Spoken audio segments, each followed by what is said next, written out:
श्री गुरु माणिक जय गुरु माणिक श्री गुरु माणिक जय गुरु माणिक हाची गुरुपदेश मुख्य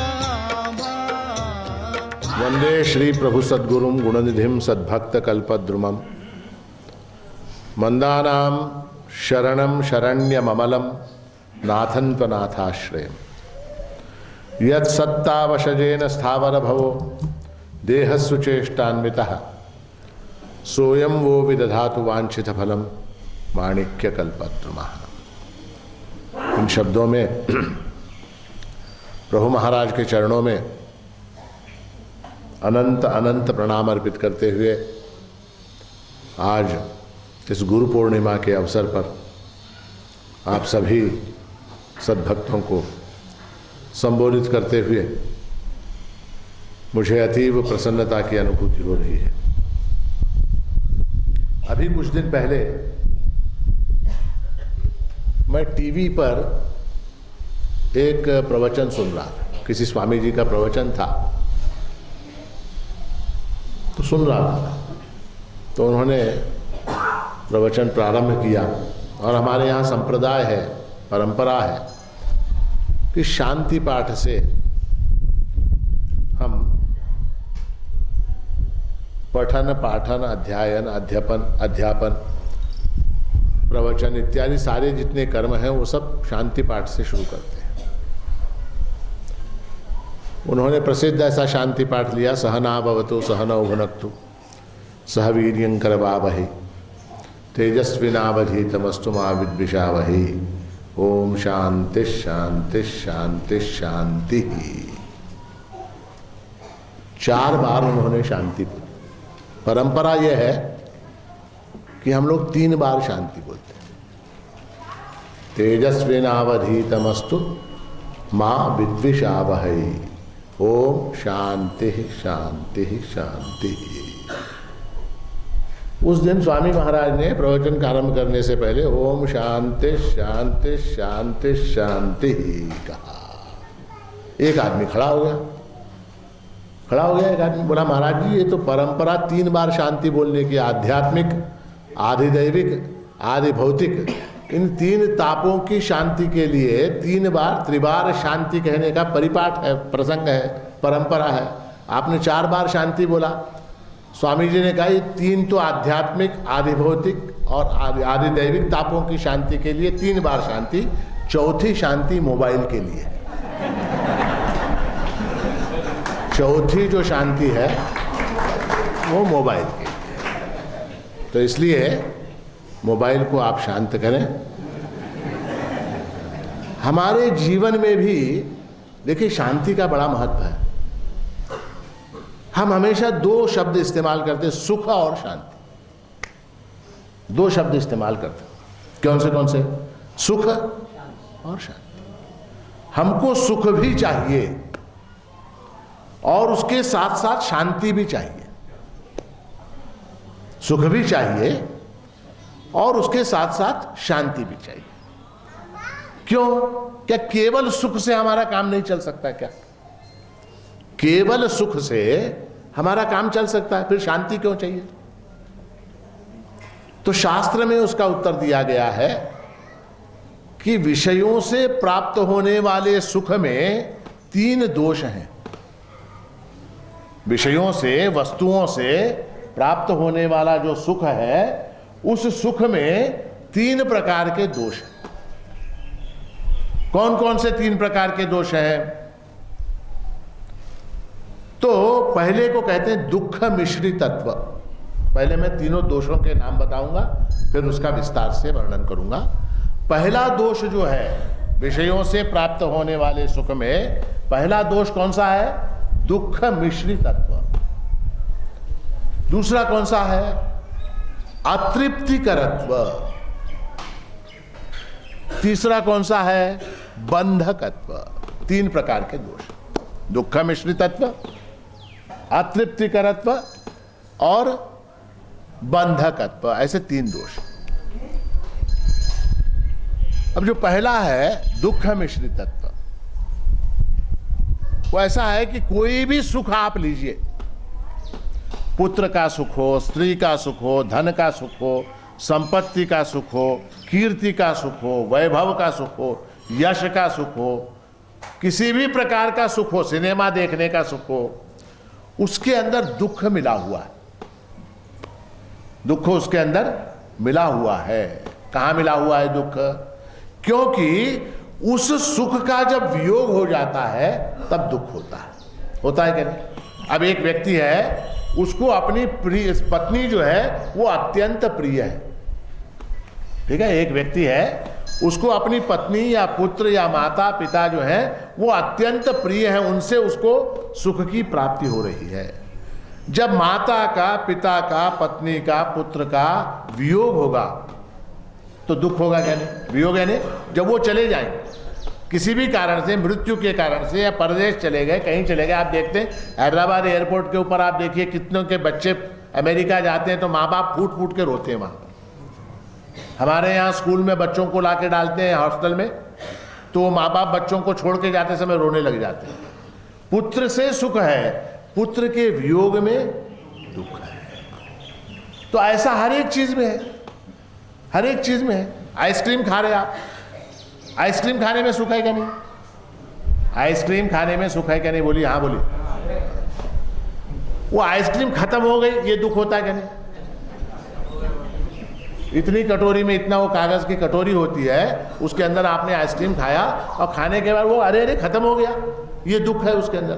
तो वियोग का दुख प्रत्येक वस्तु में है। तो प्रत्येक सुख के अंदर दुख मिश्रित तत्व है, पहली चीज। दूसरा क्या? अतृप्तिकरत्व। वो सुख जितना भी मिल जाए, वो सुख जितना भी मिल जाए, तृप्ति नहीं होती। तृप्ति होती है क्या? धन है, अब जितने करोड़पति, अरबपति, इंडस्ट्रियलिस्ट हैं, टाटा, बिरला, अंबानी, सिंघानी, जितने भी हैं, टाटा बाटा जो भी हैं, उनके पास कितनी संपत्ति है सोचिए आप, कितना पैसा है। समाधान है क्या? उनको और चाहिए, आपको भी चाहिए, हमको भी चाहिए, सबको चाहिए, और चाहिए, और चाहिए, और चाहिए। तो तृप्ति नहीं है किसी भी विषय में। स्त्री, पुत्र, धन, संपत्ति, वैभव, यश, कीर्ति, जो भी, मोबाइल सोबाइल, किसी चीज में तृप्ति नहीं है, तृप्ति नहीं है। अतृप्तिकरत्व, ये दूसरा दोष। और तीसरा क्या है? बंधकत्व। वो विषय जो है वो हमको बांध लेता, उसके बिना हम नहीं रह सकते। उससे हमको सुख मिलता है, पर बाद में क्या हो जाता है कि उसके बिना हम रह नहीं सकते। विषय शब्द का अर्थ ही है जो विशेषण शिनोती, जो बांध देता है, जो बांध देता है, जो सी देता है, शिनोती बांध देता है। तो बंधकत्व है उसके अंदर। चाय पीने से सुख मिलता है क्या नहीं मिलता? हाँ हाँ बोलिए। चाय पीने से सुख मिलता है। बगैर चाय के दुख होता है क्या नहीं? सुबह उठे आप, आपको चाय नहीं मिली, क्या हो जाएगा? दुख होता है। जिन लोगों को शराब पीने की आदत है, उनको शराब पीने से सुख होता है, अगर नहीं मिली तो दुख होता है। तो बंधकत्व है उसके अंदर, बांधने वाला है वो। तो इस तरह से प्रत्येक सुख के अंदर ये तीन दोष होने के कारण वहां पर शांति नहीं है, समाधान नहीं है। वहां पर शांति नहीं है, समाधान नहीं है। इसलिए हम प्रभु से जब प्रार्थना करते हैं तो हम क्या मांगते हैं? हमको सुख दे, सुख के साथ शांति दे, शांति दे। तो देखिए, नींद में आपने आदमी को देखा, किसी आदमी को नींद करते हुए देखा, गहरी निद्रा, सुषुप्ति अवस्था में जो व्यक्ति सोया हुआ है, ऐसे व्यक्ति को आपने देखा? वो बिल्कुल शांत लेटा हुआ होता, ठीक है, शांत लेटा हुआ होता, सुख से लेटा हुआ होता, सुख से सोया हुआ होता है। किंतु कभी कभी आप देखिए, वो 1-2 मिनट के लिए, 3 मिनट के लिए अत्यंत अशांत हो जाता है, हाथ पटकता है, पैर पकड़ता है, चिल्लाता है, चीखता है, फिर सो जाता है। तो वो अशांत क्यों होता है? क्योंकि वो स्वप्न देखता है, और स्वप्न में उसको दुख की अनुभूति होती है। उस दुख की अनुभूति के कारण वो अशांत हो जाता है, वो अशांत हो जाता है। तो इसलिए हमको सुख चाहिए और वो सुख के साथ शांति चाहिए। किम बहुना आत्यंतिक सुख का नाम ही शांति है।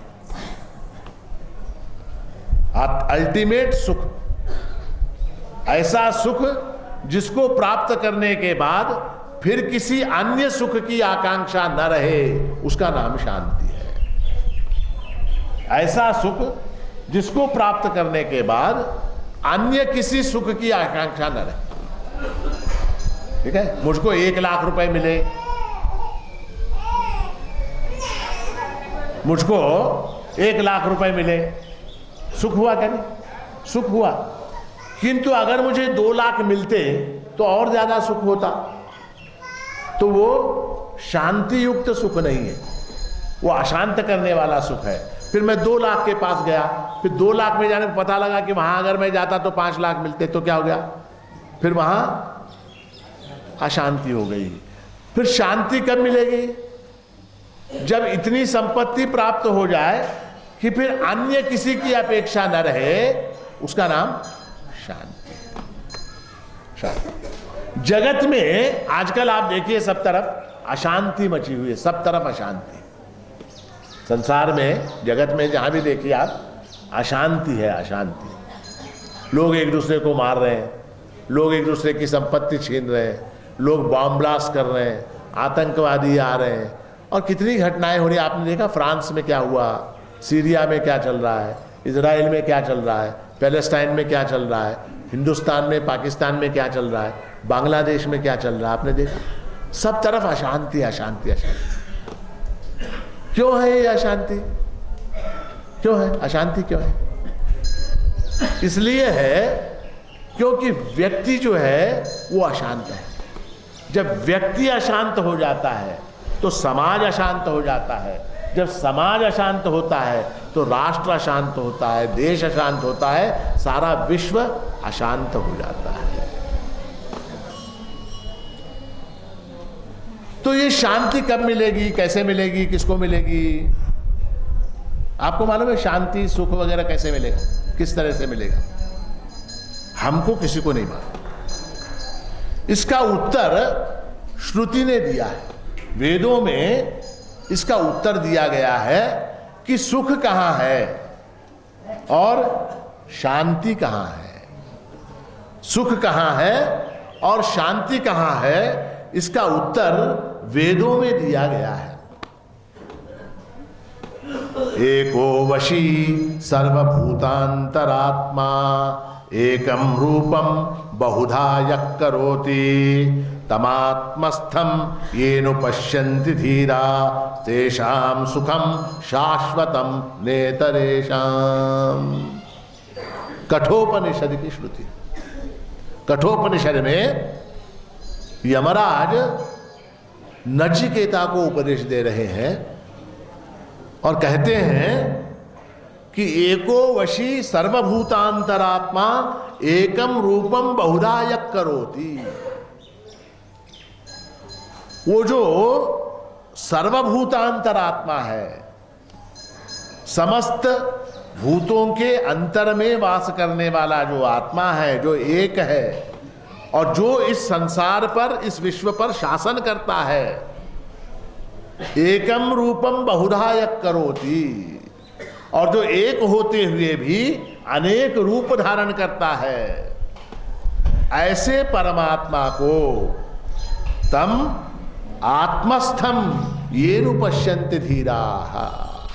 उस परमात्मा तत्व को जो अपनी आत्मा के अंदर देखता है, जो बुद्धिमान धीर अपनी आत्मा के अंदर जो उस परमात्मा तत्व को देखता है, तेषाम सुखम शाश्वतम नेतरेषाम। शाश्वत सुख केवल उसी को प्राप्त होता है, न इतरेषाम। इतर लोगों को वो सुख कभी भी प्राप्त नहीं होता। वो सुख कभी भी प्राप्त नहीं होगा। किसको होगा? जो उस परमात्मा तत्व को, उस प्रभु को आत्मस्थम, अपनी आत्मा के अंदर जो जानेगा देखेगा उसी को सुख की प्राप्ति होगी। बाकी लोगों को श्रुति क्या कहती है? बाकी लोगों को न इतरेषाम, इतर लोगों को सुख प्राप्त नहीं होगा। और ये क्या है, हमारे यहाँ श्रुति वाक्य जो है वो सुप्रीम कोर्ट ऑर्डर है, उसके ऊपर कोई अपील नहीं। श्रुति वाक्य जो है वो सुप्रीम कोर्ट का ऑर्डर है, उसके ऊपर फिर कोई अपील नहीं है। श्रुति क्या कहती है, वेद क्या कहता है? तेषाम सुखम शाश्वतम नेतरेषाम, जो अपने अंदर उस परमात्मा को देखता है उसी को सुख प्राप्त होता है, बाकी लोगों को सुख प्राप्त नहीं होता। और शांति के बारे में क्या कहता है वेद? नित्यो नित्यानाम चेतनश्चेतनानाम एको बहूनाम यो विदधाति कामान तमात्मस्थम येनु पश्यन्ति धीरा तेषां शांति शाश्वती नेतरेषाम। नित्यो नित्यानाम चेतनश्चेतनानाम, जो नित्यों में नित्य तत्व है, चेतनों में जो चेतन तत्व है, ऐसा जो सर्वश्रेष्ठ ऐसा परमात्मा है। एको बहूनाम यो विदधाति कामान, जो एक होते हुए भी अनेक रूप धारण करता है, जो इन समस्त जीवों की कामनाओं को परिपूर्ण करता है। तम आत्मस्थम, उसको अपनी आत्मा के अंदर ये रूपश्यन्ति धीराः, जो बुद्धिमान व्यक्ति उस परमात्मा तत्व को अपने अंदर देखते हैं। तेषाम शाश्वती, तेषाम शांति शाश्वती, ऐसे लोगों को शाश्वती शांति की प्राप्त होती है। शाश्वती शांति यानी क्या? Eternal peace. शाश्वती शांति यानी इटर्नल पीस। आपको शांति प्राप्त होती है कि नहीं? जब आप लोग सोते हैं, जब आप लोग नींद करते हैं तो आपको शांति प्राप्त होती है कि नहीं सुषुप्ति में? है? अब आप मान लीजिए आप नींद कर रहे हैं, सो रहे हैं, मोबाइल बजा, घंटी बजी, क्या हो गया? शांति भंग हो गई। वो शाश्वत शांति है क्या? तेषाम शांति शाश्वती नेतरेषाम। तो जो अपने अंदर प्रभु को, परमात्मा तत्व को, चेतनश्चेतना नाम ऐसा जो तत्व है, उस तत्व को जो अपने अंदर जानता है उसको शाश्वत शांति की प्राप्त होती है। ये बहुत अच्छी बात है। श्रुति आगे जाए, नेतरेषाम, इतरों को नहीं होती। ये जो श्रुति में जो नेतरेषाम पद आया है, न इतरेषाम, ये दो पद आए हैं, ये समस्त जगत की अशांति का कारण बता रहे हैं। समस्त जगत की अशांति का कारण क्या है? उन्होंने अपने अंदर उस परमात्मा तत्व को नहीं जाना। बस फिर कहां जान रहे हैं परमात्मा तत्व को? बाहर देखने की कोशिश कर रहे हैं, अंदर नहीं देख रहे। ये अशांति का मूल कारण है। देखिए, परमात्मा तत्व जो है वो सर्वत्र व्याप्त है, सर्वत्र है। वायुर्यथैको भुवनम प्रविष्टो रूपम रूपम प्रतिरूपो बभूवा। तो जिस प्रकार वायु सर्वत्र व्याप्त है, उसी तरह से वो परमात्मा सर्वत्र व्याप्त है। सूर्य के प्रकाश की भांति वो परमात्मा सर्वत्र व्याप्त है। तो अब हमको यहां पर ये जो सूर्य का प्रकाश दिखाई दे रहा है वो क्या है? क्या है वो परमात्मा का, उसका रूप है, उसका आविष्कार है। फिर अंदर देखने की बात क्यों कर रही श्रुति? तमात्मस्थम येनु पश्यन्ति धीरा क्यों कह रही है? हमको बाहरी परमात्मा दिखाई दे रहा, अंदर क्यों देखें हम? तो उसका उत्तर यह है कि बाहर जो सर्वत्र व्याप्त ऐसा परमात्मा है, विशाल ऐसा परमात्मा है, उसका आकलन हमारी अल्प बुद्धि से, हमारी अल्प मति से, हमारी अल्प शक्ति से, हमारे अल्प ज्ञान से हम नहीं कर सकते। क्योंकि बाहर इतना बड़ा परमात्मा, उसको कैसे देखेंगे हम? इसलिए श्रुति कहती तमात्मस्थम येनु पश्यन्ति धीराः। अंदर देखो, अंदर देखो। अंदर देखना आसान है, बाहर परमात्मा, बाहर भी परमात्मा है, अंदर भी परमात्मा है। बाहर भी परमात्मा है, अंदर भी परमात्मा है, किंतु उसको अंदर देखना आसान है, बाहर देखना कठिन। आपने ये क्रिस्टल होते देखे, ये उसको क्या, प्रिज्म मालूम है आपको? कांच का त्रिकोण आकृति होता है, देखा? बच्चे खेलते हैं उसे, प्रिज्म मालूम है? प्रिज्म, हाँ? या वो ये होता है मैग्नीफाइंग ग्लास, देखा? Magnifying glass. अब सूर्य की रोशनी चारों ओर फैली हुई है, फैली है कि नहीं फैली? सूर्य की रोशनी यहां फैली हुई है सब तरफ, मगर ये जो सूर्य की किरणें हैं वो इस कागज को जला सकती है क्या? सूर्य की किरणों में मैंने ये कागज पकड़ा, वो जलेगा क्या?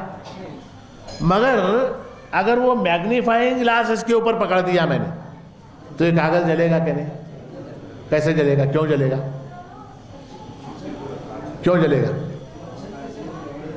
क्योंकि सूर्य की किरणों को, अनेक बिखरी हुई किरणों को फोकस करके एक स्थान पर केंद्रीभूत करने की शक्ति उस मैग्नीफाइंग ग्लास के अंदर है या नहीं है? उस मैग्नीफाइंग ग्लास के अंदर सूर्य की यतस्ततः बिखरी हुई जो किरणें हैं उनको घनीभूत करने की शक्ति उस मैग्नीफाइंग ग्लास के अंदर। उस मैग्नीफाइंग ग्लास के अंदर वो शक्ति होने के कारण धूप के अंदर अगर मैंने इस कागज को पकड़ा और मैग्नीफाइंग ग्लास इसके ऊपर पकड़ा तो सूर्य की किरणें इस कागज को जला के राख कर देंगी। मैग्नीफाइंग ग्लास को हटा दिया, सूर्य की किरणें हैं, कागज है, जलेगा क्या?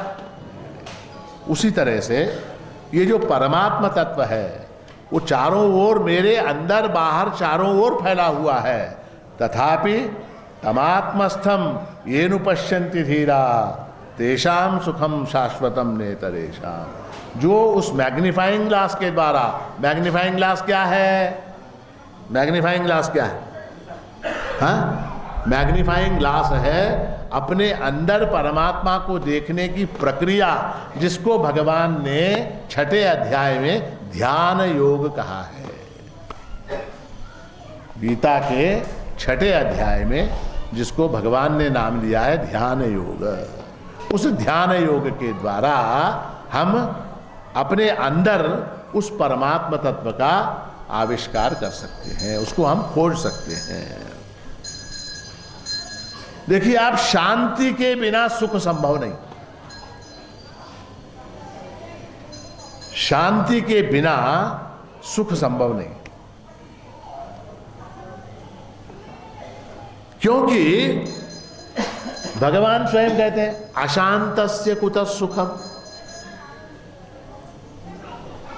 नास्ति बुद्धिर अयुक्तस्य न चायुक्तस्य भावना न चाभावयेत शांति ही अशांतस्य कुतः सुखम। जो अशांत है उसको सुख नहीं मिल सकता, कभी भी नहीं मिल सकता। मान लीजिए आपको मैंने एक 5 लाख रुपए दे दिए, सुख होगा क्या? नहीं होगा? हाँ बोलिए, हाँ बोलिए। एक चीज बताता हूं, हाँ बोलने के लिए पैसे नहीं लेते, हाँ बोलिए, हाँ बोलने के लिए पैसे नहीं। समझ में आए चाहे ना आए, सभा का नियम है कि पूछने के बाद हाँ बोलना चाहिए। आपको मैंने 5 लाख रुपए दिए, आपको सुख होगा क्या? नहीं। 5 लाख रुपए आपके हाथ में दिए और साथ में ये सूचना भी दी कि आपका पुत्र मोटरसाइकिल पर से आ रहा था, उसका एक्सीडेंट हो गया है, उसकी टांग टूट गई है। अब आपको सुख होगा या दुख होगा? क्यों? क्यों? अशांतस्य कुतः सुखम। वो 5 लाख रुपए मिलने के बाद शांति होनी चाहिए, अशांति वाली खबर आ गई, अशांति वाली खबर आ गई। तो 5 लाख का सुख होते हुए भी मेरे पास सुख है, थैली के अंदर 5 लाख है, मगर यहां शांति नहीं है, शांति नहीं है। भगवान कहते हैं अशांतस्य कुतः सुखम। तो अशांत व्यक्ति को सुख नहीं मिल सकता, ये आप पक्का याद रखें। अशांत जो है उसको कभी भी सुख की प्राप्ति नहीं होगी। तो अब सवाल ये उठता है कि पहले सुख या पहले शांति? पहले सुख या पहले शांति? हाँ, अब आप बताइए, सवाल का जवाब बड़ा मुश्किल। पहले सुख उसके बाद शांति, या पहले शांति उसके बाद सुख?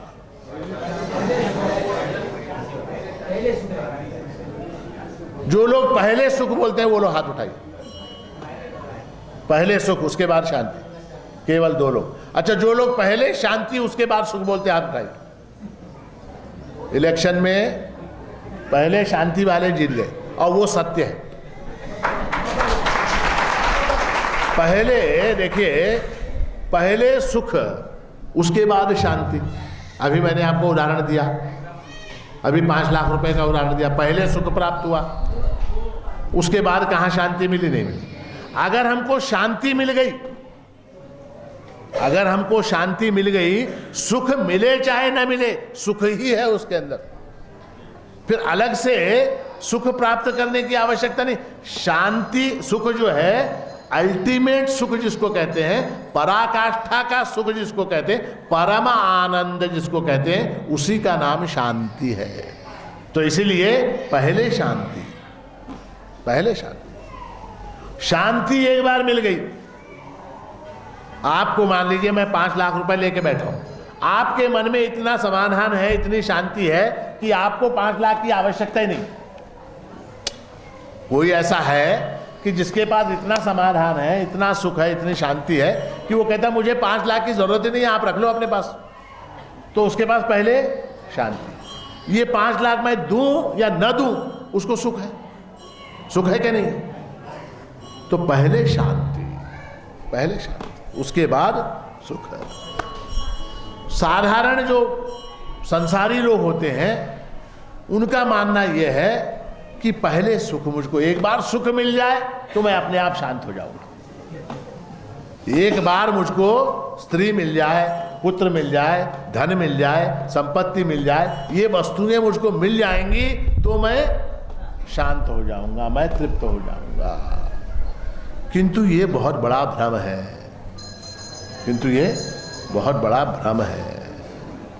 अग्नि में घी डालने पर अग्नि कभी शांत होती है क्या? अग्नि कभी शांत नहीं होती। अब मान लीजिए मोबाइल फोन है, ठीक है, एक मोबाइल फोन, ये फलाने मॉडल का मोबाइल फोन मेरे पास आ जाएगा तो क्या होगा? मुझको सुख होगा, उसके बाद शांति मिलेगी। ठीक है, फलाने मॉडल का मोबाइल फोन अगर मेरे पास आ गया तो मुझको सुख प्राप्त होगा, उस सुख के बाद मुझको शांति प्राप्त होगी। मैंने ये मोबाइल फोन लिया, देखा, बहुत अच्छा है, अब मेरे को सुख मिल रहा, तभी ये आता है और कहता है महाराज जी मैंने ये लिया है मोबाइल। वो कौन सा है? ये इससे बड़ा है, इससे बड़ा ज़्यादा फीचर्स है, इससे ज़्यादा मेमोरी है, इससे ज़्यादा रैम है, पता नहीं क्या क्या है। फिर ये सुख क्या हो गया?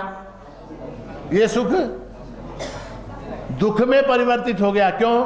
क्योंकि इसके पास मेरे से अच्छा मोबाइल है, मेरे से बढ़िया मोबाइल इसके पास है, तो मेरा जो ये मोबाइल खरीदने का सुख था वो दुख में परिवर्तित हो गया। फिर मेरी खोज किस तरह चली गई? इसको खोजने में चली गई। तो इस तरह से ये चक्र अनंत काल तक चलता रहता है और शांति नहीं मिलती। मान लीजिए मैं हूं, मुझे मोबाइल की जरूरत ही नहीं, मुझे मोबाइल की जरूरत ही नहीं है। अब ये आया मेरे पास, इसने दिखाया महाराज जी मैंने ये 50,000 रुपए का मोबाइल फोन खरीदा, देखो बहुत अच्छा है, रख ले तेरे पास। मुझको कुछ हुआ क्या? मेरी शांति भंग हुई क्या?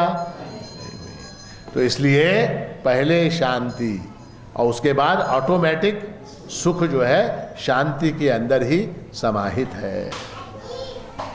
और ये जो अशांति आती है, अशांत कौन होता है? तो भगवान उसका उत्तर देते हैं कि आपूर्यमाणम अचलम प्रतिष्ठम समुद्रमाप प्रविशन्ति तद्वत्, समुद्रमाप प्रविशन्ति यद्वत् तद्वत् कामायम प्रविशन्ति सर्वे सशांतिमाप्नोति न काम कामी। जिस प्रकार समुद्र में नदियां प्रविष्ट हो जाती हैं, अनेक नदियां, समुद्र के अंदर प्रविष्ट हो जाती हैं और प्रविष्ट होकर क्या हो जाती हैं? शांत हो जाती, शांत हो जाती। उसी तरह से ये जो जीव है, ये जब उस परमात्म तत्व के अंदर मिल जाता है तब वो शांत हो जाता है। न काम कामी, किंतु जो कामनाओं से आहत है, ये मुझको मिल जाए, ये मुझको मिल जाए, ये मुझको मिल जाए, ऐसी कामनाएं जिसके पास हैं, उसको कभी भी शांति की प्राप्ति नहीं होती, उसको कभी भी शांति की प्राप्ति नहीं होती। ममता, ये मुझको मिल जाए, ये मुझको मिल जाए, ये मुझको मिल जाए। काम, काम यानी क्या? काम यानी वस्तुओं की इच्छा, कामना, ये मुझको मिल जाए, वो मुझको मिल जाए। एक बार एक आदमी रेलगाड़ी में सफर कर रहा, किसमें? फर्स्ट क्लास का डिब्बा, रेलगाड़ी में सफर कर रहा था और रिजर्वेशन था उसका, AC compartment, AC first class. उसमें बैठा, गुलबर्गा स्टेशन के ऊपर गाड़ी रुकी तो वहाँ पर एक स्त्री, सुंदर स्त्री, बहुत ही सुंदर स्त्री, एक बहुत बड़ा सूटकेस, वो दुबई को जाते हैं ना लोग तो लेके जाते बड़ा सूटकेस, वैसा सूटकेस लेके वो महिला आई और उसने अंग्रेजी में I sit here, excuse me वगैरह इंग्लिश में बात करने लगी। तो ये उसके रूप को देखकर, उसके यौवन को देखकर, उसकी वो सूटकेस को देखकर वगैरह हतप्रभ हो गया, प्रभावित हो गया। हाँ हाँ बैठिए बैठिए प्लीज़ प्लीज़ करके उसने जगह दी। अब ये सोचने लगा, इतनी सुंदर स्त्री है, अकेली जा रही है, इतना सामान है इसके पास, इतने गहने इसने पहने हैं और क्या रूपवती है वगैरह, सोच रहा है। उतने में उस स्त्री ने, एक्सक्यूज मी, मैं जरा पानी लेके आती हूँ। सूटकेस वहीं रख के वो महिला गुलबर्गा स्टेशन पे पानी लेने के लिए फिर से उतरी तो उतने में ट्रेन चालू हो गई। अब इसको चिंता, किस बात की चिंता? हाँ, किस बात की चिंता? वो स्त्री इतनी सुंदर स्त्री, सफर में जो है बंबई जा रहे हैं, वहां तक उसका साथ मिलता, बात करते, उसके साथ दोस्ती करते, इतनी सुंदर स्त्री ट्रेन में, और वो जो है उतर गई। अब पता नहीं, अब इसको चिंता, अशांत हो गया है। कहाँ गई? पानी लाने गई, ट्रेन छूट गई, किसी दूसरे डिब्बे में चढ़ी होगी, वहां से आएगी अंदर से, फिर इधर उधर इंतजार करने लगा। वो स्त्री क्या आने को तैयार नहीं। सोलापुर स्टेशन आ गया, सोलापुर स्टेशन आ गया। अब उसको भरोसा हो गया वो स्त्री आने वाली नहीं। अब उसको शांत हो जाना चाहिए क्या नहीं? अब शांत होना क्या नहीं? उसने कहा, जब उसने इतने गहने शरीर पर धारण कर रखे थे तो सूटकेस के अंदर कितने होंगे? अब क्या हो गया? अब वो सूटकेस को उसने थोड़ा बाहर खींचा, उसके ऊपर दोनों टांगे डाल दी, अपनी पैरें इस तरह से हिलाने लगा, आराम से बैठा। उतने में टीटी आया। टीटी ने पूछा कि इतना बड़ा सूटकेस किसका है? लगेज किसका है? उसने कहा मेरा है। क्या बोला? मेरा है। मेरा है। तो टीटी ने कहा ठीक है, इसका लगेज बना दो। लगेज बनेगा, इतना बड़ा सूटकेस नहीं लेके जा सकते आप, उसके पैसे देने पड़ेंगे। ने कहा सूटकेस ही कम से कम 10,000 का है कीमत, इतना भारी। क्या 100-150 रुपये लेगा ये? टीटी कितने लेगा? 100-125 रुपये लेगा। बोला ठीक है, बना, टिकट बना। तो लगेज का टिकट बना के दे दिया। टीटी ने लगेज का टिकट बना के दे दिया। अब ये और टीटी, वो टिकट मिलने के बाद और ज़्यादा इसको तसल्ली हो गई, ये सूटकेस मेरा ही है। उसने सूटकेस के ऊपर दोनों पैर रखे, आराम से बैठा और गाड़ी चलने लगी। दादर स्टेशन आ गया सवेरे 6 बजे। 6 बजे दादर स्टेशन आया। देखा कुली को बुलाया, उठाओ। वो सूटकेस सिर के ऊपर कुली ने उठा लिया। अब ये जा रहा, बाहर निकल रहा स्टेशन में। वो पुलिस वालों की नज़र थोड़ी टेढ़ी मेढ़ी होती है।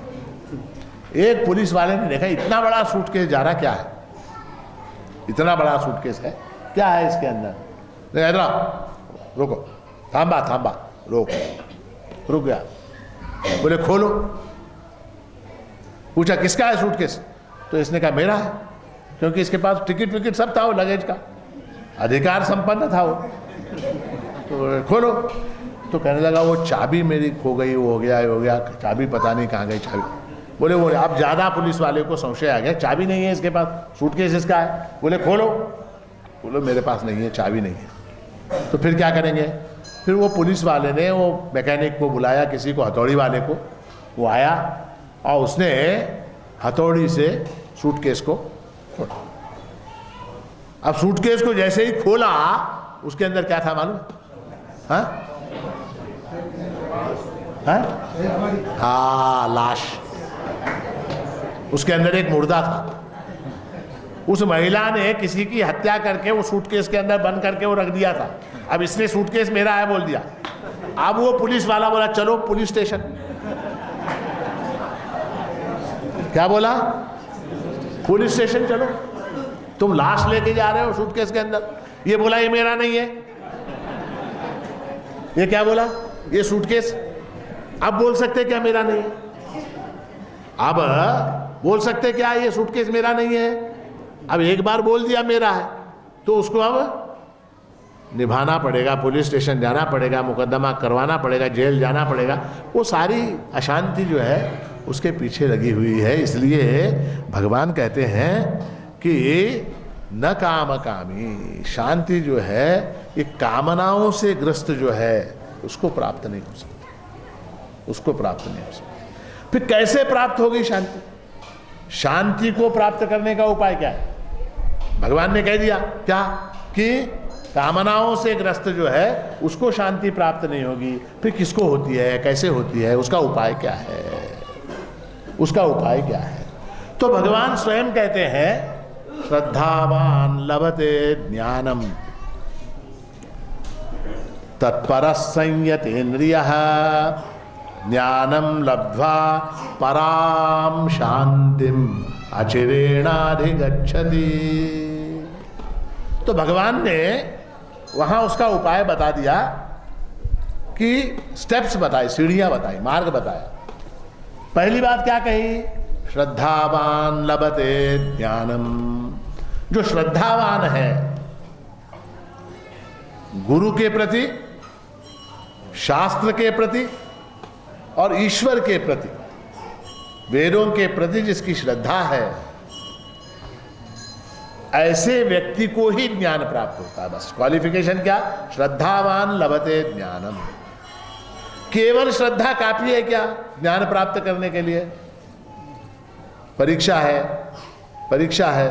और मेरी हनुमान जी के ऊपर बड़ी श्रद्धा है। माँ बाप कह रहे किताब उठा के पढ़, किताब उठा के पढ़, मगर मैंने गीता पढ़ी है, श्रद्धावान लभते ज्ञानम, इसलिए किताबों को फेंक दिया, हनुमान जी की प्रदक्षिणा कर रहे रोज सुबह शाम।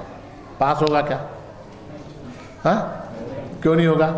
क्योंकि भगवान स्वयं आए तत्पर संयतेन्द्रियः, उसके अंदर तत्परता होनी चाहिए। तत्परता यानी क्या? वो जो उद्देश्य है उस उद्देश्य के प्रति उसको प्राप्त करने की जिज्ञासा, लालसा, प्रयत्न, ये चीज होनी। तत्पर यानी क्या? तत्परः, उसको प्राप्त करने के लिए प्रयत्नशील हो, यत्नशील हो।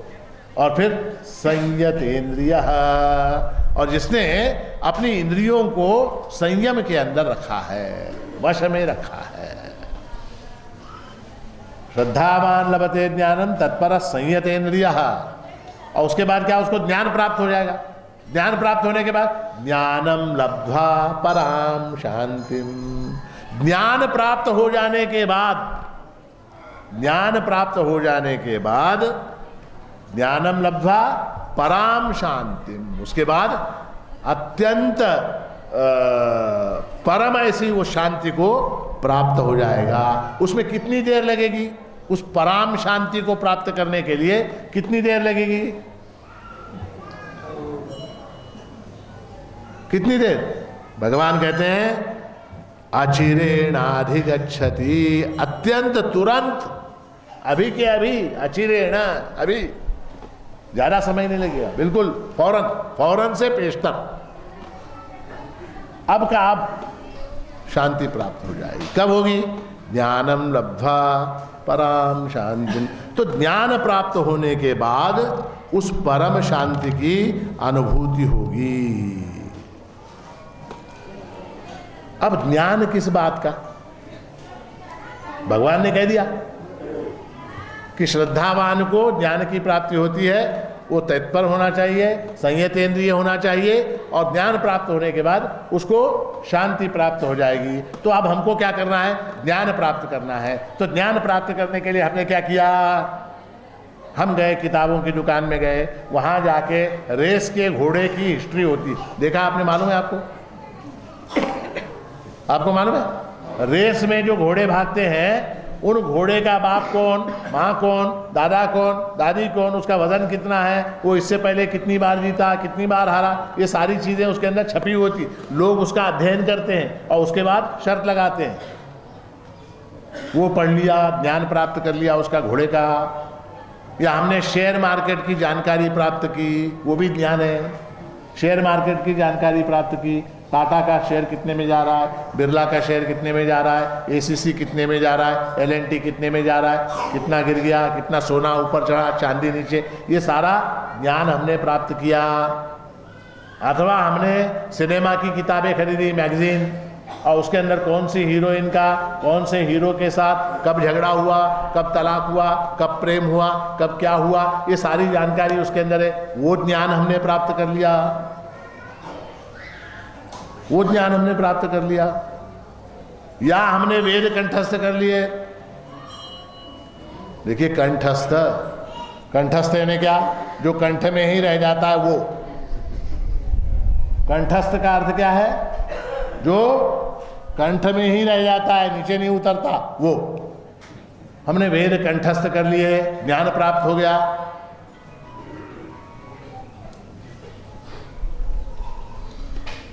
ज्ञान किस चीज का? ज्ञान जो है स्वस्वरूप का ज्ञान, अपने आप का। क्योंकि भगवान ने, श्रुति ने पहले ही कहा, तमात्मानम येनु पश्यन्ति धीराः। परमात्मा को कहाँ जानना है? अपने अंदर, अपनी आत्मा में जानना है। तो अपनी आत्मा को जानना, अपने स्वरूप को जानना, ये ज्ञान है। बाकी सब क्या है? बाकी सब क्या है? भगवान स्वयं कहते हैं अज्ञानम यदतोन्यथा, इसके अलावा जो कुछ है वो सब अज्ञान है। मुंडक उपनिषद की श्रुति भी है, मुंडक उपनिषद की श्रुति भी है कि बाकी का सारा ज्ञान अज्ञान है, बाकी का सारा ज्ञान अज्ञान है।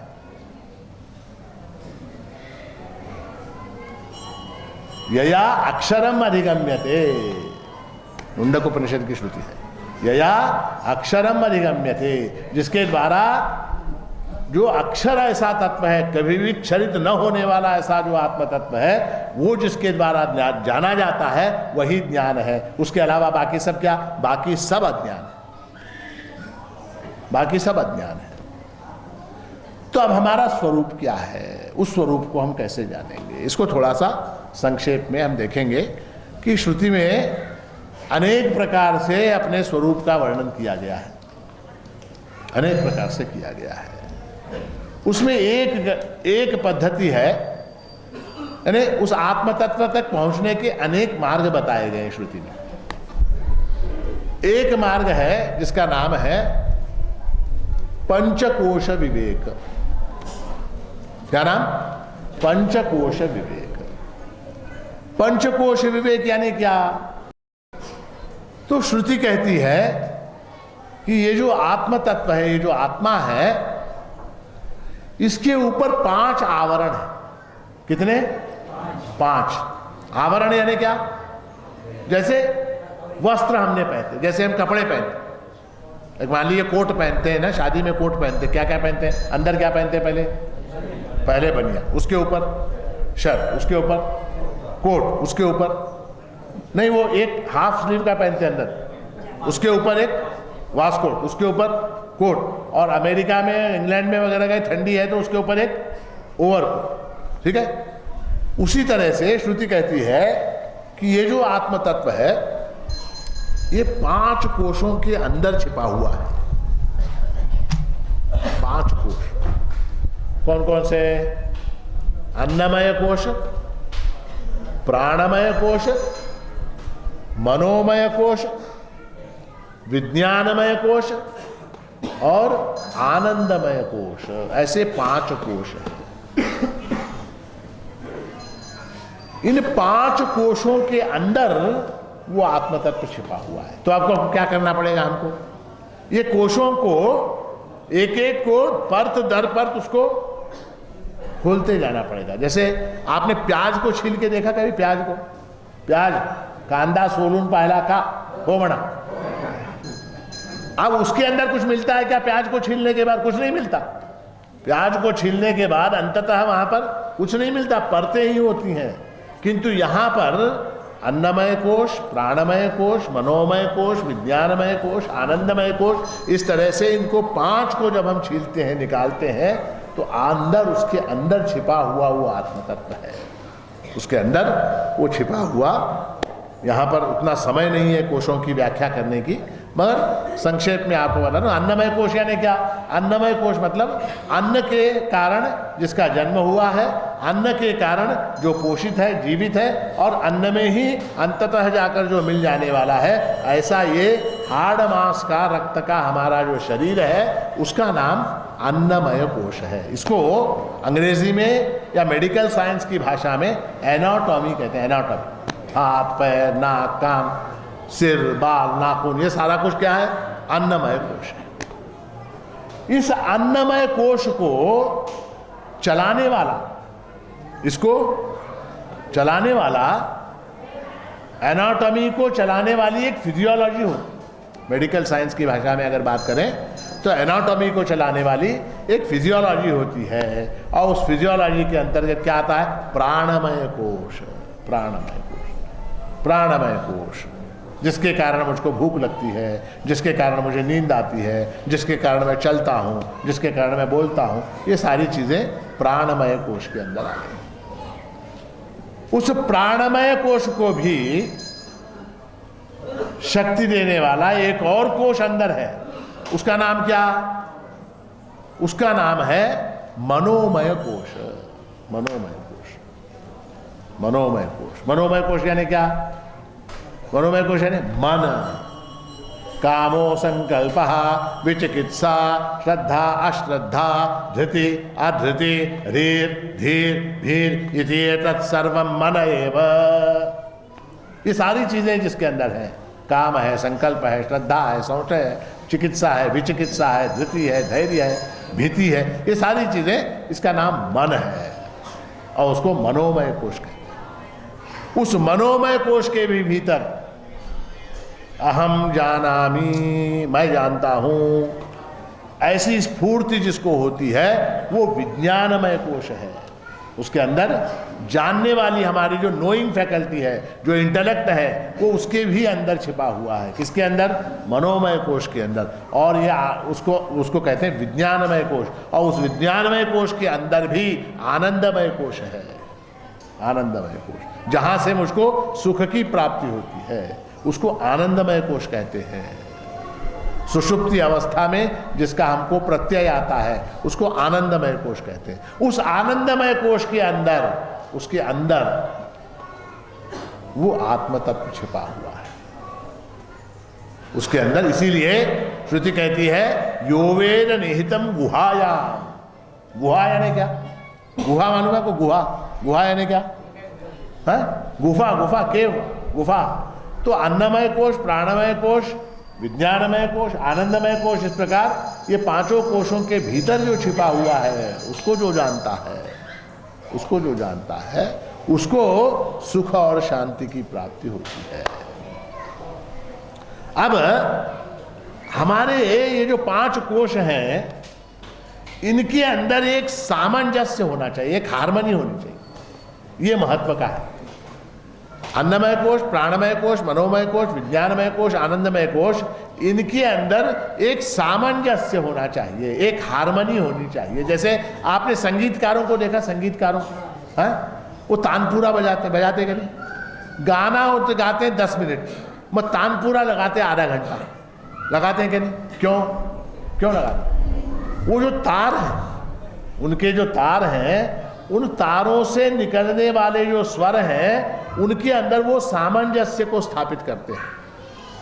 उनके अंदर वो सामंजस्य को स्थापित करते हैं। एक समता उसके अंदर होती है। सा प ये जो ध्वनियां निकलती हैं, उनके अंदर एक प्रकार की समता होती है। मान लीजिए सा ऊंचा हो गया, प नीचा हो गया, तो क्या हो जाएगा? गाना बेसुरा हो जाएगा। तो उनके अंदर एक समता होनी चाहिए, उसको सामंजस्य कहते हैं। अंग्रेजी में उसको हार्मनी कहते हैं, हार्मनी। तो इन 5 कोशों के अंदर एक समता हमको लानी है। समता। योगस्थ कुरु कर्माणि संगम त्यक्त्वा धनंजय सिद्ध्य सिद्ध्यो समो भूत्वा समत्वम योग उच्यते। समत्वम योग उच्यते। समता, बैलेंस।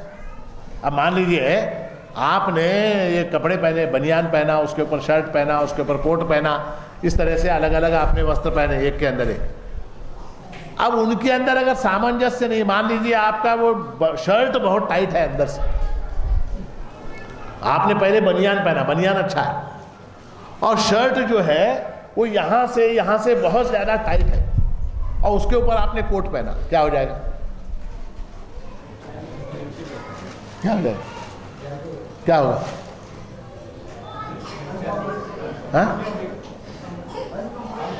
अनकंफर्टेबल, अशांति, अशांति हो जाएगी, अशांति, अशांति हो जाएगी। क्यों? क्योंकि वो शर्ट अंदर से तकलीफ दे रहा हो। वो जो शर्ट है वो अंदर से तकलीफ, ऊपर से कोट अच्छा दिखाई दे रहा है, अंदर से शर्ट जो है वो यहां काट रहा है, वो तकलीफ दे रहा है। ठीक है?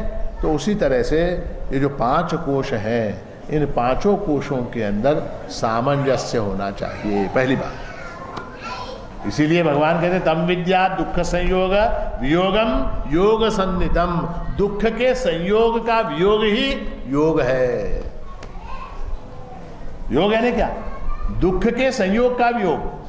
तम विद्या दुख संयोग वियोगम योग सन्निधम।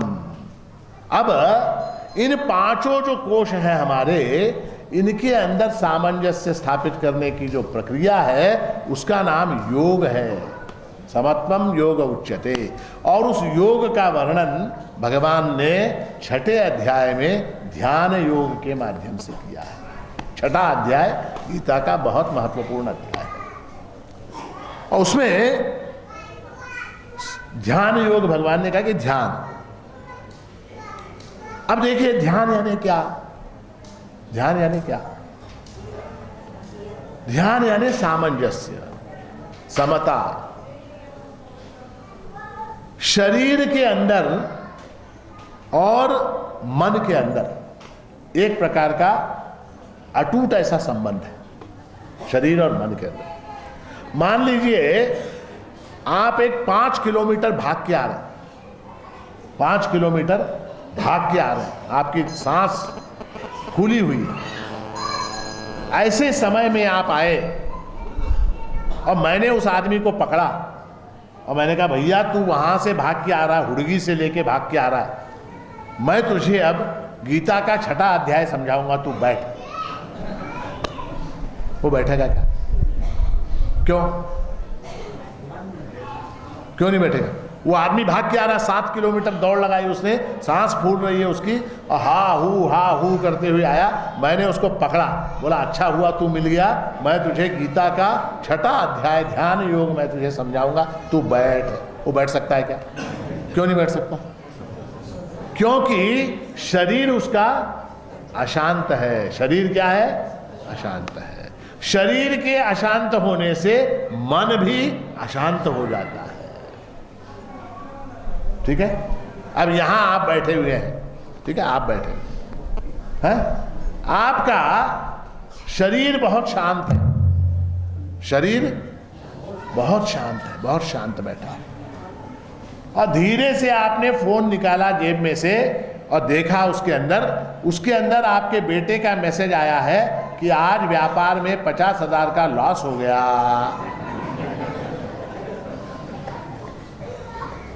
50,000 रुपए का लॉस हो गया। ये मैसेज आपने धीरे से देखा और यहां शांत रीति से आप बैठे हो, बिल्कुल शांत बैठे हैं, और आपने मैसेज धीरे से फोन में से निकाला, देखा 50,000 लॉस, बेटे ने मैसेज भेजा। आपको मैं जो बोल रहा हूं समझ में आएगा क्या? क्यों नहीं आएगा? मन अशांत हो गया। शरीर के स्थिर होते हुए भी, शरीर के शांत होते हुए भी मन अगर अशांत हो गया तो भी काम नहीं चलेगा। और शरीर अशांत हो गया, आप यहां बैठे, आपको चींटियों ने काटना शुरू कर दिया नीचे से, मुंग्याचा आवाज लागले समजा तुम्हाला, किंवा तुमच्या पायामध्ये मुंग्या आले बसून बसून, तो आप सुन सकते क्या मेरी बात? तो उसके लिए शरीर के अंदर और मन के अंदर अन्नमय कोश, सांस, प्राणमय कोश, सांस आपकी मान लीजिए भाग के आए, दम लगाए, ऐसे में मैं अगर कुछ बोलूंगा आपकी समझ में आएगा नहीं। सांस भी शांत होनी चाहिए। अन्नमय कोश, प्राणमय कोश, मनोमय कोश, ये सारे जब हार्मनी में आ जाते हैं ना, तब ज्ञान उदित होता है, तब बात समझ में आती है, तब शांति मिलती है, तब सुख मिलता है, अन्यथा वो प्राप्त नहीं होता। भगवान ने 10वें अध्याय में बड़ा सुंदर कहा है कि सब इसको साधन, इस साधन के लिए एक ही उपाय है, एक ही उपाय है। महर्षीणाम भृगुरहम गिरामस्मेकम अक्षरम यज्ञानाम जप यज्ञोस्मि स्थावराणाम हिमालय। अपनी विभूतियों को गिनाते हुए भगवान कहते हैं यज्ञानाम जप यज्ञोस्मि। यज्ञानाम, जितने भी साधन है, जितने भी साधन है, उन साधनों में सर्वश्रेष्ठ साधन कौन सा है? जप।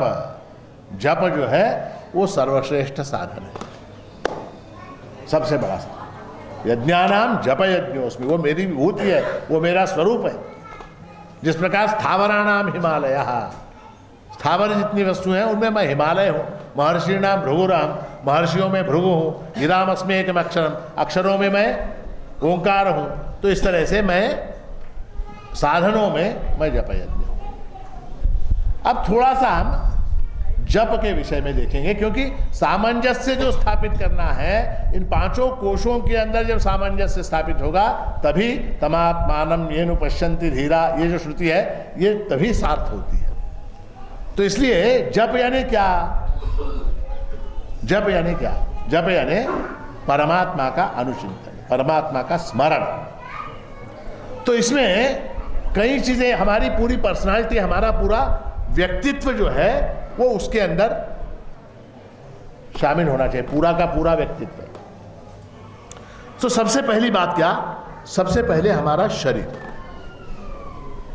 जप में सबसे पहले जो साधन है वो क्या है? शरीर।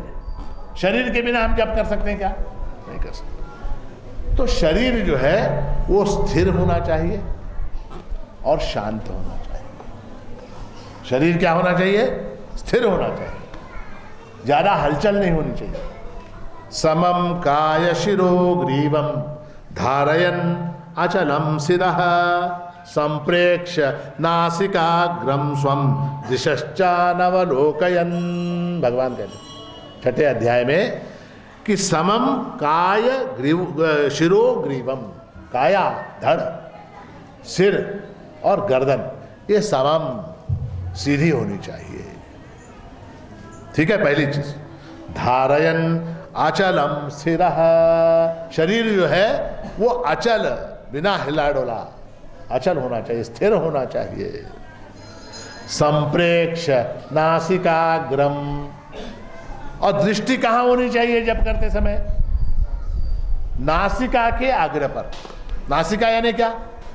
नाक है, नासिका के अग्र पर। तो एक आदमी ने ये श्लोक पढ़ा, संप्रेक्ष नासिकाग्रम, वो जो है दूसरे की नाक को देखने लगा। भगवान आगे कहते हैं स्वम, संप्रेक्ष नासिकाग्रम स्वम। किसकी नासिका? अपनी स्वयं की। ये जप करने वाला दूसरे की नाक दे, इसकी नाक टेढ़ी है, इसकी बोंडी है, इसकी नकटी है, उसकी ऐसी है, ये देखने लगा। इसलिए फिर आगे भगवान कहते हैं दिशश्चानवलोकयन्, इधर उधर मत देखो, इधर उधर मत देखो। जप करते समय कैसे? काया, सिर और ग्रीवा, गर्दन, ये सीधी एक लाइन में, मेरुदंड जो है वो सीधा होना चाहिए, शरीर स्थिर होना चाहिए, शरीर हिलना डुलना नहीं। बहुत से लोगों को आदत होती है जप करते समय ऐसे ऐसे हिलते हैं या ऐसे ऐसे हिलते हैं, हिलना नहीं चाहिए, स्थिर होना चाहिए, क्योंकि शरीर हिलेगा तो उसके साथ मन भी हिलेगा। तो शरीर को स्थिर करो, पहली चीज। और संप्रेक्ष नासिकाग्रम स्वम, अपनी नासिका के आगे देखो, अपनी नासिका को देखो। नासिका पूरी नाक दिखती क्या? नहीं, नासिकाग्रम, उसके अग्र को देखो।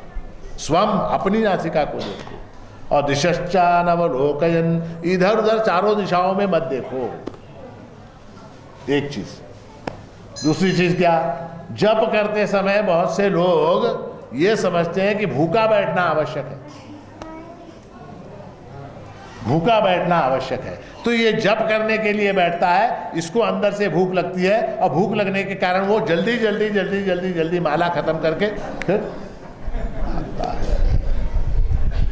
नात्यश्ननस्तु योगोस्ति न चैकान्तमनश्नतः न चाति स्वप्नशीलस्य जाग्रतो नैव चार्जुन।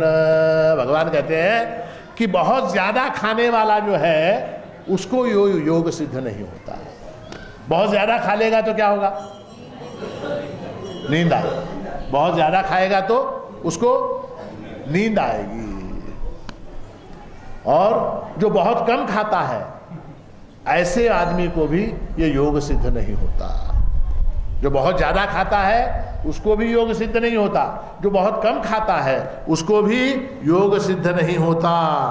नचाति स्वप्नशीलस्य, जो बहुत ज्यादा सोता है, जो बहुत ज्यादा सोता है उसको भी ये योग सिद्ध नहीं होता। और जागृतो नैव चार्जुन, और जो बहुत ज्यादा जागरण करता है उसको भी योग सिद्ध नहीं होता। देखिए, समत्वम योग उच्यते, हर चीज के अंदर बैलेंस, हर चीज के अंदर समता, हर चीज के अंदर संयम, ये गीता का उपदेश है। युक्ताहार विहारस्य युक्त चेष्टस्य चार्जुन युक्त स्वप्नावबोधस्य योगो भवति दुःखः। ये योग जो है दुःखहा, दुख को समाप्त करने वाला कब बनता है? युक्ताहार विहारस्य, आहार और विहार। आहार यानी क्या? खाना पीना। विहार यानी क्या? चलना फिरना, घूमना बैठना, ये सारी चीज विहार है। तो उसके अंदर युक्त, युक्त यानी क्या? लिमिट के अंदर, जो संयमित रूप से युक्त आहार विहारस्य युक्त चेष्टस्य। मैं जप करता हूं इसलिए मैं कोई काम नहीं करूंगा, नहीं, काम भी करो, तुम्हारा जो काम है वो भी करो।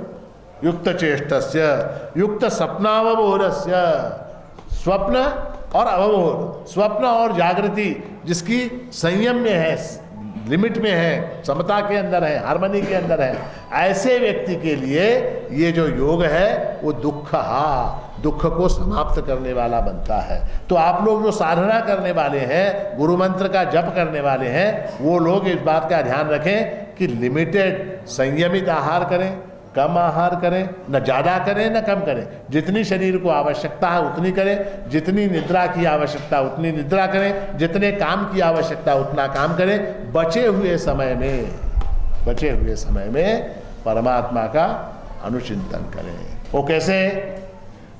समम काय शिरो ग्रीवम, सीधे तरीके से बैठ के, सीधे बैठ के। और उसमें भी भगवान ने सुखासन शब्द का इस्तेमाल किया, जिसमें जिस आसन में हमको बैठने में सुख होता, दोनों पैर नीचे डाल के पद्मासन में बैठे चलेगा, एक पैर ऊपर एक पैर नीचे चलेगा, कुर्सी के ऊपर चलेगा, पलंग के ऊपर चलेगा, जहां बैठोगे सुख हो, जैसे जिस आसन में सुख हो उस आसन में बैठ के परमात्मा का अनुचिंतन करना चाहिए।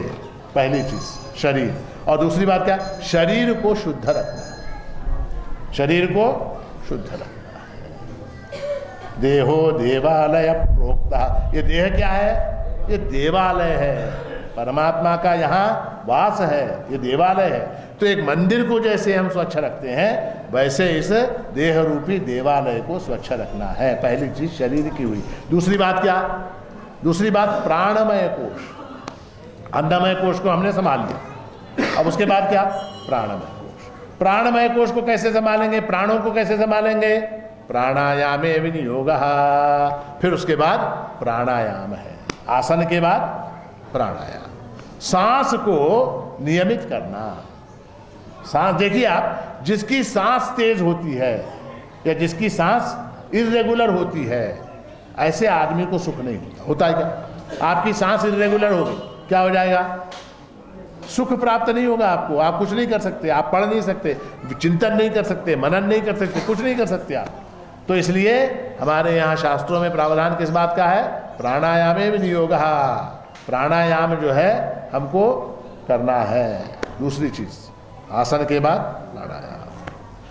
अब सबसे महत्वपूर्ण भाग आता है मन, मनोमय कोश, इसको कैसे संभालें। महाराज आम्ही करायला बसतो तो पण ते मन आमचं इकडं तिकडं तिकडे इकडं निघून जातं। और विशेष बात यह है कि मन जो है वो परमात्मा का चिंतन करने समय ज्यादा भागता है। टीवी पर क्रिकेट का मैच चल रहा, मान लीजिए इंडिया वर्सेस पाकिस्तान, हाँ मैच चल रहा है, आपको कोई चीज याद आती क्या दूसरी, हाँ कल हमारे घर में मेहमान आने वाले हैं, घर में तरकारी समाप्त हो गई है, शक्कर समाप्त हो गया है, बाजार जाना है, रेलवे का टिकट निकालना है, वो करना है, ये करना है, ये सब, टेलीफोन का बिल भरना है, गैस खत्म हो गया, ये चीजें क्रिकेट का मैच देखते समय याद आती क्या, नहीं याद। आप जप करने के लिए बैठे, जप करने के लिए बैठिए, सबसे पहले याद आता गैस खत्म हो गई, टेलीफोन का बिल भरना है, कल मेहमान आने वाले हैं, ये सारी चीजें याद आती, पता नहीं क्यों। तो उसमें मन को नियंत्रित करना, जप करते समय मन को वश में रखना, ये जो है बहुत ही कठिन कार्य है। और इसको एक बार जिसने जीत लिया, ये जो सीढ़ी है मन वाली, इसको अगर आपने जीत लिया तो फिर क्या हो जाएगा, फिर ऊपर आसानी से पहुंच जाएंगे। सांप सीढ़ी का खेल आपने देखा, सांप सीढ़ी का, बहुत से लोगों का आसन प्राणायाम सब सिद्ध हो जाता है, आसन सिद्ध हो जाता है, प्राणायाम सिद्ध हो जाता है, मन के पास आते ही वहां पर वो मन रूपी सांप काट लेता, फिर नीचे आ जाता। फिर काय करावं, 8 दिवस प्रयत्न केलं, सगळं छान चाललं होतं, पण ते मनच लागेना म्हणून सोडून दे, मन लागेना, जप करण्यामध्ये मन लागेना, सोडून दे, छोड़ दे, वो सांप काट लेता मन वाला, फिर नीचे आ जाता। तो पहली चीज यह है कि मन लगे ऐसा आग्रह अशांति का कारण है, ये याद रखिए। मेरा मन जप करने में लगे ऐसा जो आपका आग्रह है, वो अशांति का पहला कारण है। वो आग्रह छोड़िए, मन लगे चाहे न लगे, मुझे ये करना है, मन लगे या न लगे मुझको ये करना है, ये पहली चीज। क्योंकि मन नहीं लग रहा, मन नहीं लग रहा, मन नहीं लग रहा, इसी में अशांति हो जाती, फिर मन लगेगा कहां से। मन नहीं लग रहा, यही मन न लगने का कारण है। तो इसलिए मन को लगाना है, मन को लगाना है, मन को लगाना है, ऐसा जो भाव है उसको निकाल दीजिए पहली चीज। एक दूसरा है कि मन में हमारे अनेक अनेक अनेक जीवों, अनेक अनेक जो जीवन हमारे हुए, अनेक अनेक बार हमने जो जन्म मृत्यु को भोगा है, उसमें अनेक सूक्ष्म संस्कार हमारे मन के ऊपर बन गए, अनेक सूक्ष्म संस्कार बन गए। और वो जब शरीर प्राण वगैरह जब शांत हो जाते हैं, तब वो सूक्ष्म संस्कार बाहर निकलने की कोशिश करते हैं। शरीर शांत, उसको मौका मिल गया, उसको मौका मिल गया, शांत हो गया सब कुछ, अब मैं एक्सप्रेस हो जाऊंगा, अब मैं बाहर निकलूंगा। तो अनेक पुरानी बातें याद आती, अनेक। मेरे भाई ने मेरे साथ झगड़ा किया, जायदाद का जब बंटवारा हुआ तब उसने कहा मी तुला पाहून घेईन, वो जब करते समय याद आता, वो याद आता। सास ने ऐसा बोला था, वो याद आता। बहू ने ऐसा कहा था, वो याद आता। बॉस ने ऑफिस में मुझे ऐसा कहा, तुम बेवकूफ हो, तुमको काम करना नहीं आता, ये बॉस ने कहा, वो यहां जब करते समय याद आता। तो इसलिए हमारे यहाँ परंपरा है और जप करने की पद्धति है। सबसे पहला काम ये करना है कि जिन जिन लोगों ने मेरे साथ अन्याय किया है या मेरे ऊपर अपकार किया है, मैं उनको क्षमा करता हूं। पहली चीज, क्योंकि क्षमा का भाव जब नहीं आएगा आपके पास, क्षमा जब तक आप नहीं करेंगे किसी को, तब तक आपका मन स्थिर होगा कैसे? होगा ही नहीं, हो ही नहीं सकता। मन के अंदर अगर सूक्ष्म भी वही रहे, मन के अंदर छोटा सा भी द्वेष है, मन के अंदर छोटी सी भी कटु स्मृति है, तो वो उफन कर बाहर आने वाली, पक्का आने वाली। जब भी आप परमात्मा को याद करोगे, शरीर शांत हुआ, प्राण स्थिर हुए, कि वो स्मृति आएगी। परमात्मा तो चला गया, बाद में याद आएगा कि नहीं आएगा नहीं मालूम, मगर वो स्मृति जो है, कटु अनुभव जीवन के जो है, वो अवश्य उफन कर बाहर आएंगे। इसलिए सबसे पहली चीज ये है, जब आप आसन के ऊपर बैठें, आसन सिद्ध करें, प्राणायाम करें, और उसके बाद मन ही मन आप ये विचार करें, जिन जिन लोगों ने मेरे साथ अन्याय किया है, जिन जिन लोगों ने मेरे ऊपर अपकार किया है, जिन जिन लोगों ने मेरा नुकसान पहुंचाया है, जिन जिन लोगों के कारण मैं आहत हुआ हूं, उन सबको मैं क्षमा कर दिया। ठीक। दूसरी बात, आपकी वजह से लोग आहत हुए, आपने भी, आपके दूध के धुले नहीं है, लोगों ने आपके साथ अपकार किया, आपने क्या किया उनके साथ? आपने भी, सास ने गाली दी तो बहू ने भी उल्टी गाली, तुझा बापाचा है क्या, तुझा बापाचा है क्या। एक्चुअली क्या है, सास बहू के झगड़े में वो दोनों तुझा बापाचा, तुझा, वो इसके भी बाप का नहीं रहता, उसके भी बाप का नहीं रहता, वो दूसरे के ही बाप का रहता। देखा है, सासू सुनाचं भांडण बघितलं, तिने म्हणते तुझ्या बापाचा आहे का, हिने म्हणते तुझ्या, अरे त्या सासूच्याही बापाचं नव्हे, सुनेच्याही बापाचं नव्हे, ते कोणाचं, ते दुसऱ्याच्याच बापाचं असते ते, जाय जा। तो ताली कभी एक हाथ से नहीं बजती। तो मैंने जिसका अपकार किया, मैंने जिसको नुकसान पहुंचाया, मैंने जिसको गाली दी, मैंने जिसकी हिंसा की, जिसको मैंने दुख पहुंचाया, मैं उससे मन ही मन क्षमा मांगता। बस क्षमा मांगने से क्या हो जाता है? क्षमा मांगने से क्या हो जाता है कि वो जो मन के अंदर बना हुआ संस्कार है, मन के अंदर वो एक संस्कार बना हुआ है कि मैंने इसको गाली दी थी, मैंने इसकी हिंसा की, इसको मैंने दुख पहुंचाया, ये मन के अंदर भाव बना रहता है। वो जब तक वो भाव मन के अंदर है, तब तक शांति नहीं मिल सकती, शांति नहीं मिल सकती। तो शांति के लिए बहुत आवश्यक यह है, नित्य अनुष्ठान के लिए, जप के लिए जब आप बैठते हो, उस समय पहले तो आप क्षमा याचना करें उन सभी जीवों से जिनको आपके कारण दुख हुआ, और आप उन सभी को क्षमा करें जिनके कारण आपको दुख हुआ। अब उसके बाद ये मन जो है खामोश नहीं बैठता, कुछ भी करो आप इसको, ये खामोश नहीं बैठता। ये कैसा है, महाराज जी ने बड़ा सुंदर कहा है कि मन शिशु खेल खेलोनी यही शिव सदना आत्मा निज सदना। मन को महाराज जी ने उपमा किसकी दी है? शिशु समझते हैं आप? शिशु यानी बच्चा। उस बच्चे को आप शांत कर सकते हैं क्या? एक बच्चा है, उसको शांत कर सकते क्या? बच्चे को अगर शांत कर दिया तो क्या रहा? बच्चा, उसका काम ही खेलना, इधर से उधर जाएगा, उधर से उधर जाएगा, उधर से उधर। भगवान शंकराचार्य ने, भगवत पूज्यपाल शंकराचार्य ने मन को वानर की उपमा दी। वानर यानी क्या? बंदर। वो कभी एक डाल के ऊपर शांत में नहीं बैठ सकती, इस डाल से उस डाल पे कूदेगा, वहां से वहां कूदेगा, वहां से वहां कूदेगा, ये उसका धर्म है, उसका धर्म है। अब उसको शांत रखना, बच्चे को आपको शांत रखना, आप काम कर रहे हैं और बच्चे को शांत रखना, क्या करेंगे आप? घर में काम कर, महत्वपूर्ण काम कर, और बच्चा आपका छोटा था, वो घूम रहा है इधर उधर, बाबा ते दे, बाबा मला हे दे, बाबा तिथे घेऊन चल, बाबा इथे घेऊन चल, शर्ट खींच रहा है, माँ की साड़ी खींच रहा हो बच्चा, वो हल्ला कर रहा है। आप उसको शांत कैसे करेंगे? कैसे करते हैं आप लोग? हाँ, क्या करते हैं उसको? उसको एक खिलौना दे दिया, उसको एक बंदर की मूर्ति दे दी, उसको एक रबड़ के रंग बिरंगे बॉल दे दिए, उसको कुछ दे दिया, वो उसी के अंदर रम जाता है, वो उसके अंदर रम जाता है। तो यहां मन को क्या देना है? मन को नाम देना है, नाम। मन को क्या देना है? किसका नाम? परमात्मा का, प्रभु का, ईश्वर का। उस मन को प्रभु का नाम दे दिया। भैया तू एक काम कर, ये प्रभु का नाम है। माणिक माणिक जय गुरु माणिक, तू करते बैठ। उसको लगा दिया काम।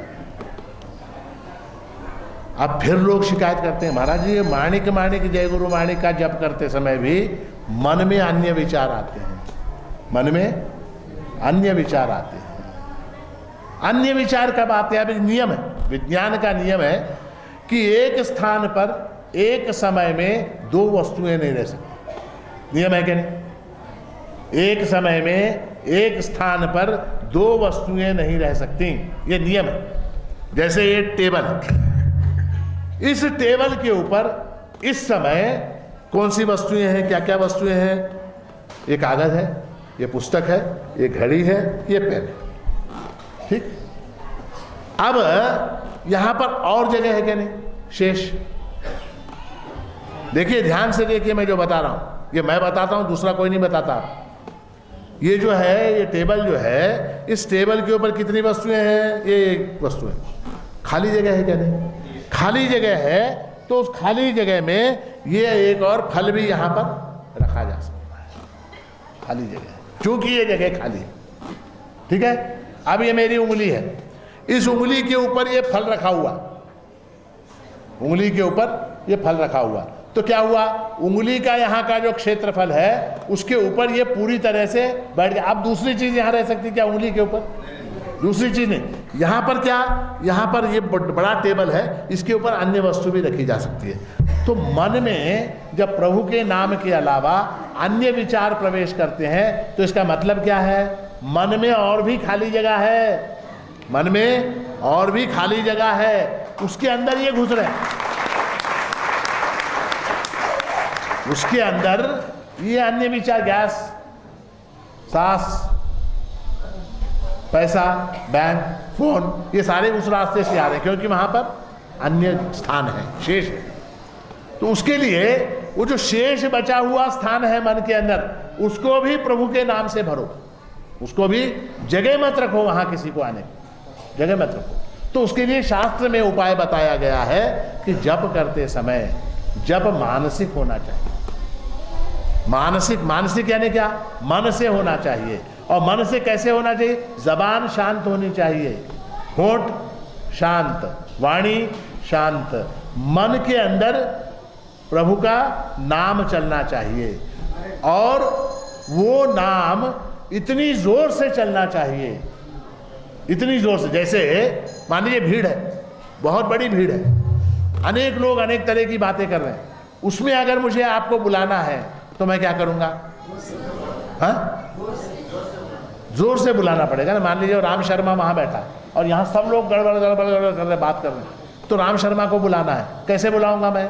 ओ राम शर्मा, बिगड़ रहा, बुलाएंगे नहीं, ऐसे बुलाएंगे नहीं। उसी तरह से मन में जब अनेक अनेक अनेक हलचलें मच रही हैं, ऐसे समय अगर प्रभु को बुलाना है तो प्रभु को, प्रभु माणिक माणिक जय गुरु माणिक, आएगा क्या माणिक माणिक? कैसे बोलेंगे? कैसे बोलेंगे? बोलिए, माणिक माणिक, जोर से और जोर से,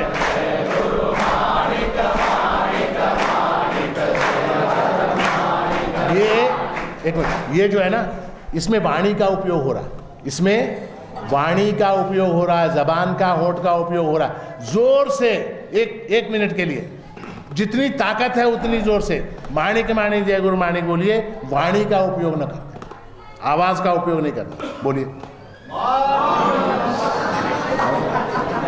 आवाज आवाज आवाज, मन में जोर से, मन में, वाणी नहीं, वाणी नहीं, होंठ नहीं, जीभ नहीं, आवाज नहीं, कंठ नहीं, कुछ नहीं, शरीर को बिल्कुल शांत रखते हुए जोर से माणिकम, उच्चारण जितनी जोर से आप करेंगे, करके देखिए। कोई विचार आता है तो बोलिए 1 लाख रुपए देता हूं, करके देखिए, अभी अभी अभी करके देखिए। दूसरा विचार आता है, पत्नी याद आती क्या? जोर से करके देखिए, बढ़ाइए आवाज को, अंदर जो जप की ध्वनि है उसको बढ़ाइए, बढ़ाइए उसको, करके देखिए। दूसरा विचार अगर आ गया 1 लाख रुपए देते, नहीं आ सकता। तो क्या हुआ? जो जगह है मन के अंदर वो पूरी प्रभु के नाम से भर गई। अब दूसरी चीज वहां आएगी कैसे? वॉल्यूम जो है भर गया वो, अब दूसरा कैसे आ सकता है? तो मन का ये विशिष्ट धर्म है, मन का बहुत विशिष्ट धर्म है कि मन को देखिए, मन बड़ा विचित्र है। इसको आपने जो करने के लिए कहा वो नहीं करता। शरीर मानता आपकी बात, शरीर आपकी बात सुनता है। शरीर जो है वो आप चुप रहे तो चुप रहेगा, सीधे बैठ सीधे बैठे, हाथ बांधे। शरीर आपकी बात मानता है, मन बात नहीं मानता, मन नहीं मानता। अब देखिए, मैं आपसे कहता हूं, कोई भी आदमी बंदर के बारे में विचार नहीं करेगा। आया क्या नहीं बंदर मन में? आया ऑटोमेटिक। जो मत करो ऐसा कहा उससे, वो बराबर उसी को याद कर। आया क्या नहीं? मैंने कहा बंदर के बारे में कोई विचार नहीं करेगा। आया बंदर? आया ख्याल में? तो मन जो है वो हमारे काबू में नहीं रहता। तो उस क्यों नहीं रहता? उसके अंदर खाली जगह है, उसके अंदर खाली जगह है। उस खाली जगह को प्रभु के नाम से भर दो, उसको काम लगा दो 100%, उसको फुल ड्यूटी लगा दो, एंगेज कर दो उसको।